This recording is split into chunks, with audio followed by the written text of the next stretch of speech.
Là, Senghor est peint sous un jour qui est sombre et qui est revendiqué par les gens de la gauche comme El Hadj Kassé, qui ont un compte historique à régler avec le régime de Senghor, en tout cas sa phase très dure de la prise de pouvoir réel de 1962 qui a culminé aux événements de 68. Je pense que c'est très normal que 50 ans après, aussi bien Senghor et Dia, avec leurs qualités et leurs défauts, appartiennent à la collectivité. C'est un patrimoine commun. Et dans des pays comme la France ou les États-Unis, c'est devenu très courant que des écrivains s'emparent de personnages réels pour en faire des sujets de romans. C'est un parti pris qui est revendiqué, qui doit être assumé, avec la part de fiction qui est revendiqué aussi par l'auteur, qui a un style assez particulier, qui consiste à peindre les personnages dans leur ambivalence, avec leurs qualités et leurs défauts. Mais pour ce qui concerne les événements de 62, c'est très clair, c'est très prononcé dans le roman. Semou Mama a choisi de prendre parti pour ce qui sont les victimes. Et là, tout le titre du roman, c'est clair. Parce que moi, ce que j'ai compris en attendant le jugement dernier, c'est qu'il y a eu un procès polémique en 1962.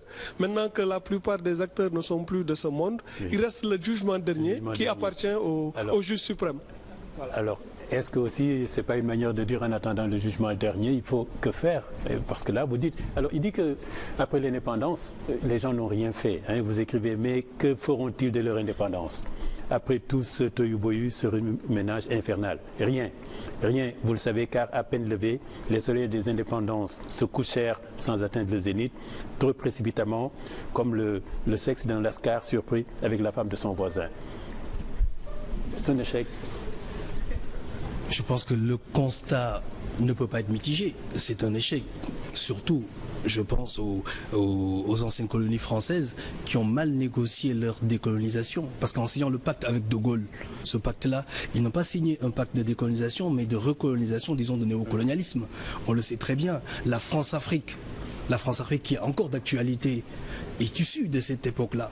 Le général de Gaulle et Foccart, ils ont fait beaucoup de mal à l'Afrique. Après, les coups d'État qui sont arrivés, j'en parle un peu dans le bouquin, qui sont arrivés bien après, c'est cette France-Afrique-là. Tous les coups d'État, vous le parlez. Ils sont responsables tout le monde, Bokassa, Sékou Touré, de bien des choses. Ils ont mis en place des dictatures. Qui a fait oublier de Gaulle sa casquette à Conakry. Dès lors que ces gens-là étaient favorables aux intérêts français. Et donc on le sait, on n'a pas décolonisé. Je pense qu'on aurait dit non en 1958 en rompant de manière radicale avec l'ancien régime colonial, comme a fait Sékou Touré, mais ensemble, on aurait pu créer, je pense, de vastes ensembles et être beaucoup plus solidaires que maintenant. Oui. Là, il réécrit l'histoire. Mais c'est ma façon de voir les choses. C'est un choix.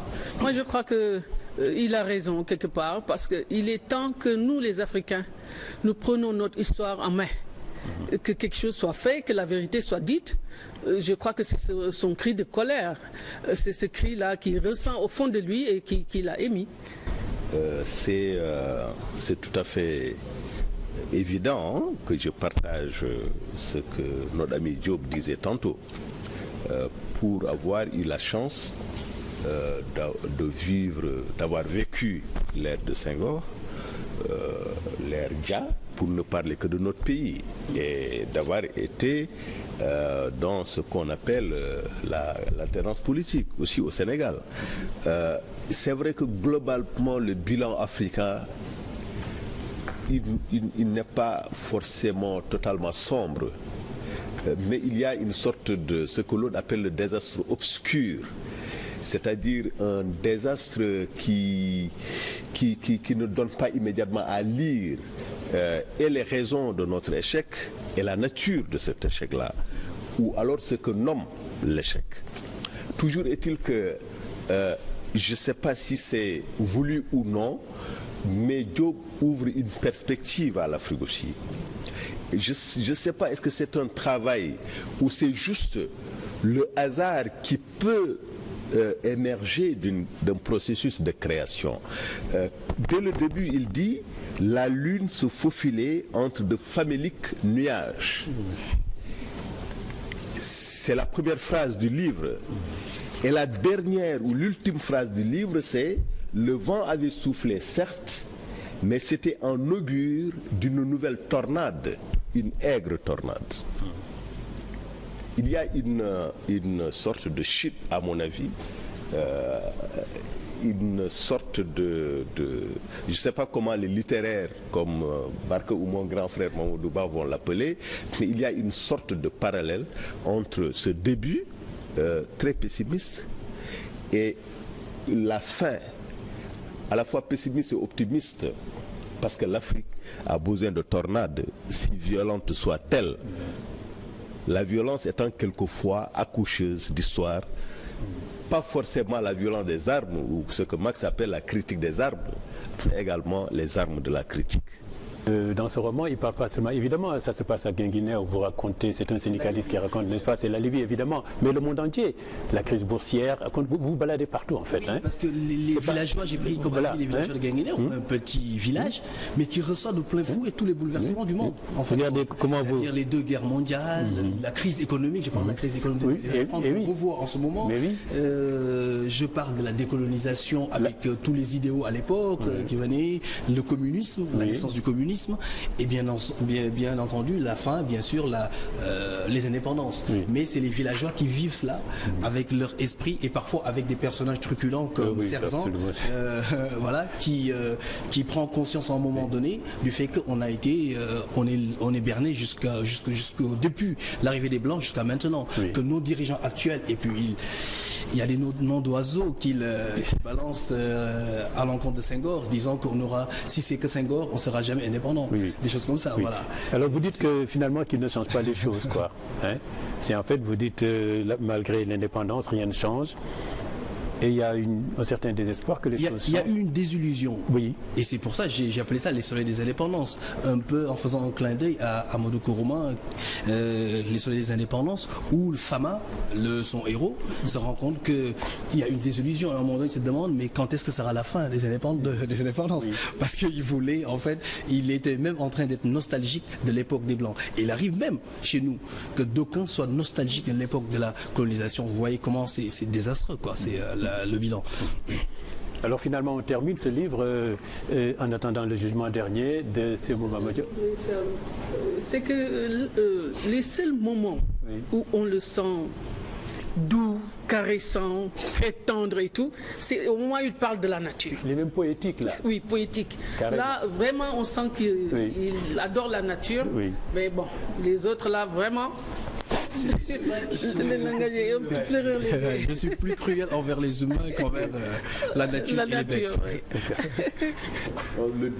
Juste le dernier mot, c'est... On peut considérer ça comme l'histoire du Sénégal, vraiment. L'histoire de l'Afrique. L'histoire de l'Afrique, oui, c'est cela. En parlant quelque part du Sénégal, il parle de l'Afrique. Bien sûr. Mais même en parlant de l'Afrique, il parle du monde. Parce que toutes ces séquences de l'histoire du Sénégal, on peut effectivement y voir une sorte de métaphore pour dire le monde. L'autre intérêt pour moi de ce livre-là, c'est que voilà un livre qui groupe 3 livres, mais qui est déployé sous la forme de contes. C'est comme des contes. Même les titres, Festivité nègre, Libre arbitre, une étrange école de logique cartésienne, chacun de ces paragraphes, l'héritier de Dieu, l'évangile selon Matthieu, l'homme qui voulait être une migale, etc. etc. C'est de petits textes. On a l'impression d'une sorte de chronique, en tout cas où un conteur nous donne à voir l'histoire de notre pays, notre propre histoire. Il le dit lui-même. Il insiste là-dessus que dans le temps, bon maintenant c'est un petit peu révolu, mais nos grands-parents passaient par le conte pour nous faire, pour éveiller nos consciences, pour nous faire... C'est le début de la troisième partie d'ailleurs, où Ablaye Banana est en train de dire, voilà, jeune de Guinguinéo, je suis autour de vous. C'est là où on se rend compte que c'est un conte. C'est une incitation à écrire. Effectivement. Écrire. Il faut toujours écrire. Pour que l'histoire soit fixée comme ça. Voilà. Même si on est issu d'un monde de l'oralité, du monde de l'oralité, nous tous africains, je pense qu'il faut qu'on écrive pour fixer les choses. Voilà, très bien.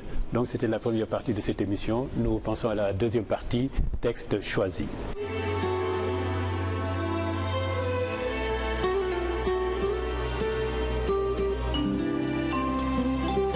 présent, nous vous présentons les notes de lecture, séquence texte choisie dans la deuxième partie de cette émission. Nous commençons avec le professeur Massamba Gueye, qui est conteur. J'espère que vous reviendrez dans cette émission pour une séquence conte. Mais là, vous êtes là pour nous présenter les livres de Laurence Gavron, qui est cinéaste, mais qui écrit aussi notamment